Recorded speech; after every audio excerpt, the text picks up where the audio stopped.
सभी को praise the Lord, जय मसीह की। आई होप आप सभी अच्छे हैं, ब्लेस हैं। और क्या आप सभी के साथ ऐसा होता है कि हम वचन पढ़ते हैं पर इसे अपने जीवन में ग्रहण नहीं कर पाते हैं? हालेलुया, उसे समझ नहीं पाते हैं। तो मेरे प्रियो, मेरी ही छोटी सी गवाही के साथ आप सभी से शेयर करना चाहूँगी कि मेरे भी जीवन में ऐसा ही था। जब हालेलुया मैंने जो बाइबल हम पढ़ते हैं पर समझ नहीं पाते, तो मैं आप सभी से एक बात कहना चाहूँगी कि देखिए, सबसे पहले हमारे जीवन में होता है समर्पण का जीवन। जब मेरे प्रियो हम अपने जीवन को पूरे तौर से परमेश्वर को समर्पित कर देते हैं और खुदा को दे देते हैं कि प्रभु आज से ही मेरा जीवन आपका है और आप मुझे चलाइए, हर एक बात में हॉली स्पिरिट को, परमेश्वर को समर्पित कर देते हैं ना। तो मेरे प्रियो, समर्पित करने के बाद क्या होता है, हमारा जो जीवन होता है खुदा को देना होता है, उसे दे देने दो। जब तक कि आप समर्पित नहीं करोगे तब तक कि कुछ नहीं होता। समर्पण वाला जीवन सबसे महत्वपूर्ण होता है, क्योंकि देखिए होता है ना कि इंसान क्या करता है, सोचता है बिना समर्पण के या बिना किसी चीज़ के हम सब कुछ कर सकते हैं। नहीं मेरे प्रियो, पहले तो हमको समर्पित करना पड़ता है, अपने जीवन को खुदा को देना पड़ता है। जब मेरे प्रियो, मुझे भी ऐसा ही था। मैं वचन तो पढ़ती थी पर क्या मैं समझ नहीं पाती थी, ठीक है। तो मैंने क्या किया, हालेलुया, मैंने अपने जीवन में क्या किया, मैंने खुदा को सबसे पहले हर एक चीज़ों को छोड़कर, पापों गुनाहों को छोड़कर खुदा को अपने आप को समर्पित कर दिया कि प्रभु ये मेरा, आप मुझे चलाइए, आप मुझे करें जैसा आप चाहते हैं, है ना। तो मैंने जब दिया, फिर मैंने वचन पढ़ना, मैंने बोली प्रभु मैंने ठाना, अपने निर्णय लिया। मेरे प्रिय, सेकंड बात यह है कि निर्णय भी लेना हमें कि आज से ही छोड़ना पड़े तो छोड़े, या करना पड़े तो करना है। तो मैंने निर्णय लिया, यस प्रभु मैं आज से वचन पढ़ूंगी, मैं आज से प्रेयर करूँगी। और मैंने खुदा से कहा, फिर मैंने जो हमारे जो होते हैं ना अपोस्टल अंकुर नरोला जी का, फिर मैंने उनसे सुना।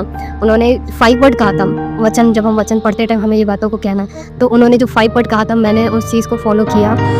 हालेलुया। उन्होंने पहला कहा था कि परमेश्वर को कहना कि परमेश्वर मैं आपको और जानना और समझना चाहती हूँ, परमेश्वर मैं आपके वचन की गहराई में डूब जाना चाहती हूँ। और परमेश्वर जो अन्य भाषा का जिसको वरदान नहीं मिला है या मिल चुका है, तो उस टाइम आप तीसरा ये कि आप अन्य भाषा में बातें करें, या नहीं मिला तो परमेश्वर से कहिए कि प्रभु मुझे चाहिए, है। फिर इसके बाद चौथा, जो आपकी कमी और कमज़ोरियाँ हैं, खुदा के आगे रखिए कि प्रभु मेरी ये कमी है, मेरी कमज़ोरियाँ हैं, मैं इससे बाहर आना चाहता हूँ या बाहर आनी चाहती हूँ, ठीक है। और हालेलुया, ठीक है। चौथा है कि उद्धार के लिए, हालेलुया, कि जो परमेश्वर ने हमें उद्धार दिलाया है ना, प्रभु यीशु मसीह का वचन कहता है ना कि तू बस तो तेरे घर आना, क्या तू विश्वास कर तो तेरे घर आना, तेरे द्वारा तेरे घर आना क्या करेगा, उद्धार पाएगा। तो मेरे प्रिय, तो परमेश्वर से कहना कि प्रभु तुम जो उद्धार है ना, उद्धार परमेश्वर ने जो हमें उद्धार दिलाया, उसको कहना कि प्रभु तो हमारे उद्धार को और फैला, हालेलुया। फिर लास्ट में मेरे प्रिय आप कहिएगा कि परमेश्वर, हालेलुया, परमेश्वर आप चाहे तब सब कुछ कर सकते हैं, यस, खुदा सब कुछ कर सकते हैं ना। फिर मेरे प्रियो, मैं ऐसा करती थी, जब भी मैं वचन पढ़ती थी तो मैं इन वर्डों को कहती थी। वर्ड को कहने के बाद मैं प्रार्थना करती थी, इन्हीं वर्डों को जो मैंने आपको बताया, शेयर किया, इसी चीज़ों को मैं कहती थी और परमेश्वर के आगे रखती थी और प्रार्थना करती थी। फिर प्रार्थना करने के बाद मैं वचन पढ़ती थी। मैं उसको खुद से ही उसको करती थी, खुद से ही बातें करना, वचन को मैं खुद से ही बातें करती थी कि यस प्रभु आज का कई जो ये वचन है ये लिखा है, यस, वो जो भी वर्ड मैंने पढ़ती थी उसको पहले मैं खुद से ही सीखती थी, खुदा के आगे रखती थी।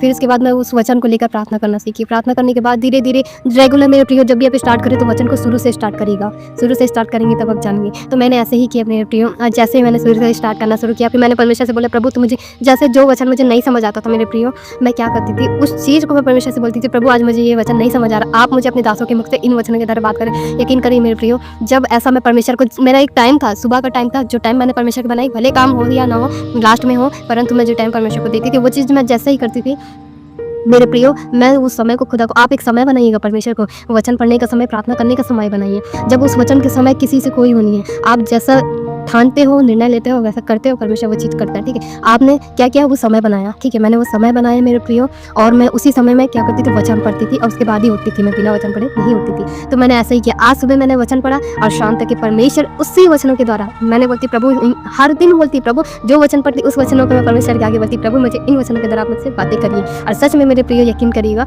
मैं जो बोलती खुदा वैसा ही क्या करता, बातें करता। आज मेरे प्रियो, आप पढ़ते तो है परंतु क्या करते हैं, एक बात याद रखिए, आप जब भी वचन पढ़ते हैं ना, तो वचन को ना हृदय से पढ़िए, क्योंकि परमेश्वर ने एक चीज़ कहा था मुझे कि आज लोग पता वचन को कथा कहानी समझ के पढ़ के चले जाते हैं, परंतु मेरे प्रियो, जब तक कि आप उसको वचन को अपना पर्सनल रिश्ता नहीं बनाओगे तब तक कि वो कुछ भी नहीं है, ठीक है। आप वचन को पढ़ते हो, इस बात को सोचकर पढ़िएगा कि मैं परमेश्वर के हृदय को पढ़ रहा हूँ, क्या परमेश्वर क्या कहना चाहता है, क्या नहीं कहना चाहता है, हालेलुया। हमें लोगों को सिखाने के लिए नहीं, परंतु खुद पहले परमेश्वर से रिश्ता बनाना है, हालेलुया।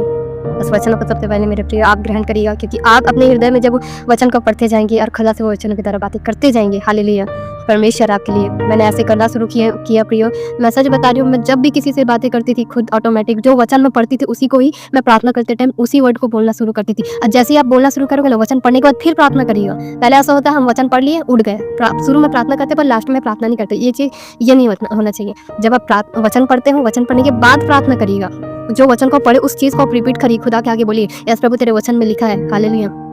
जैसे उसको हृदय के साथ खुदा के आगे जब रखना शुरू करते हैं, वो वचन को जैसे ही रिपीट करते जाते हो, प्रार्थना वचन पढ़ने के बाद प्रार्थना करते जाते हो, वो जो वचन आपने पढ़ा वो आपके हृदय की पट्टिया में लिखे। जब आप किसी को बताने जाओगे ऑटोमेटिक वो वचन आपके मुख में आते जाएगा हालेलुया। खुदा फिर उन वचनों के द्वारा जो आपने पढ़ा आपके हृदय की पट्टिया में लिखाएगा। और वो लोग हालेलुया जो नहीं जानते वो बोलेंगे, आपको देख के शॉक्ड हो जाएंगे कि आपको इतना किसने सिखाया, परंतु आपका पहला शिक्षक हालेलुया परमेश्वर है। वचन कहता है कि मुझसे सीखो, मैं मन में नम्र और दीन हूँ। मेरे प्रियो पहला शिक्षक हमारा प्रभु यीशु मसीह, इसके बाद हमारे परमेश्वर के दास और दासी जो हमें सिखाते हैं लौलीन होकर हालेलुया। तो प्रभु का हम धन्यवाद देते हैं, कितने अच्छे दास और दासी होते हैं जो हमें सिखाते हैं। परमेश्वर के भी धन्यवाद देते हैं कि वो पहला शिक्षक पहला गुरु हमारा प्रभु यीशु मसीह है हालेलुया। तो आई होप इन बातों के द्वारा आप सभी समझ पाएंगे। परमेश्वर आप सभी को आशीष दे। गॉड ब्लेस यू सभी को। Praise the Lord.